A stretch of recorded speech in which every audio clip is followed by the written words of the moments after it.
Hello बच्चों, आपका हमारे चैनल हिंदी वाणी में स्वागत है। पिछले भाग में हमने पढ़ा था कक्षा 8वीं की पाठ्य पुस्तक वसंत भाग 3 का 18वां पाठ। पाठ का नाम है टोपी और इस पाठ के लेखक संजय जी हैं। आज इस भाग में हम इस पाठ से लिए गए अभ्यास के प्रश्नोत्तर पढ़ेंगे। हमारा पहला प्रश्न है, गवरैया और गवरा के बीच किस बात पर बहस हुई और गवरैया को अपनी इच्छा पूरी करने का अवसर कैसे मिला। उत्तर है, गवरैया और गवरा के बीच आदमी के वस्त्र पहनने को लेकर बहस हुई। गवरैया वस्त्र पहनने के पक्ष में थी तथा गवरा विपक्ष में था। गवरैया को आदमी द्वारा रंग बिरंगे कपड़े पहनना अच्छा लग रहा था, जबकि गवरा का कहना था कि कपड़ा पहन लेने के बाद आदमी और बदसूरत लगने लगता है। कपड़े पहन लेने के बाद आदमी की कुदरती खूबसूरती ढक जाती है। उसी बहस के दौरान गवरैया ने अपनी टोपी पहनने की इच्छा को व्यक्त किया।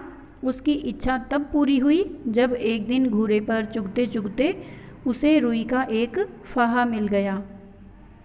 हमारा दूसरा प्रश्न है, टोपी बनवाने के लिए गवरैया किस किस के पास गई। टोपी बनने तक के एक एक कार्य को लिखें। उत्तर है, टोपी बनवाने के लिए गवरैया धुनिया, कोरी, बुनकर और दर्जी के पास गई। धुनिया के पास रुई धुनवा कर वह उसे लेकर कोरी के पास जा पहुंची। उसे कोरी से कतवा लिया। कते सूत को लेकर वह बुनकर के पास गई और उससे बुनकर से कपड़ा बुनवा लिया और कपड़े को लेकर वह दर्जी के पास गई। उसने उस कपड़े से गवरैया की टोपी सिल दी और उस पर 5 फुंदने भी लगा दिए थे। हमारा तीसरा प्रश्न है, गवरैया की टोपी पर दर्जी ने 5 फुंदने क्यों जड़ दिए। उत्तर है, गवरैया की टोपी पर दर्जी ने 5 फुंदने लगाए क्योंकि दर्जी को वाजिब मजदूरी मिली थी, जिससे वह खुश था। दर्जी राजा और उसके सेवकों के कपड़े सिलता था जो उसे बेगार करवाते थे, यानी बिना पैसे दिए उससे काम करवाते थे।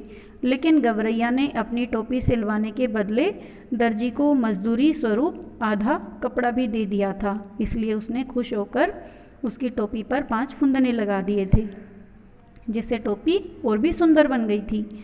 हमारा चौथा प्रश्न है, गवरैया के स्वभाव से यह प्रमाणित होता है कि कार्य की सफलता के लिए उत्साह आवश्यक है।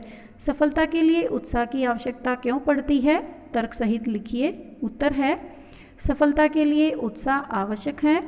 कहा भी गया है कि मन के हारे हार है और मन के जीते जीत। उत्साह से ही हमारे मन में किसी भी कार्य के प्रति जागरूकता उत्पन्न होती है। यदि हम किसी भी कार्य को बेमन से करेंगे तो निश्चय ही हमें उस कार्य में पूर्णतया सफलता नहीं मिलेगी, और इसके विपरीत यदि हम किसी भी कार्य को पूरे उत्साह से शुरू करते हैं तो उसमें हमें अवश्य ही सफलता मिलती है। हमारा 5वां प्रश्न है, टोपी पहनकर गवरैया राजा को दिखाने क्यों पहुंची, जबकि उसकी बहस गवरा से हुई और वह गवरा के मुंह से अपनी बड़ाई यानी प्रशंसा सुन चुकी थी। लेकिन राजा से उसकी कोई बहस हुई ही नहीं थी, फिर भी वह राजा को चुनौती देने को क्यों पहुंची। कारण का अनुमान लगाइए। उत्तर है, टोपी पहनकर गवरैया राजा को दिखाने पहुंची जबकि उसकी बहस गवरा से हुई थी, नर चिड़िया से हुई थी, और वह गवरा के मुंह से अपनी बड़ाई यानी प्रशंसा सुन चुकी थी। लेकिन राजा से उसकी कोई बहस हुई ही नहीं थी, फिर भी वह राजा को चुनौती देने के लिए पहुंच गई, क्योंकि गवरा ने बहस के दौरान कहा था कि टोपी मात्र राजा ही पहनता है। यह बात उसे अच्छी नहीं लगी थी। हमारा 6वां प्रश्न है, यदि राजा के राज्य के सभी कारीगर अपने अपने श्रम का यानी मेहनत का उचित मूल्य प्राप्त कर रहे होते, तब गवरैया के साथ उन कारीगरों का व्यवहार कैसा होता। उत्तर है, यदि राजा के राज्य में सभी कारीगर अपने अपने श्रम यानी मेहनत का सही मूल्य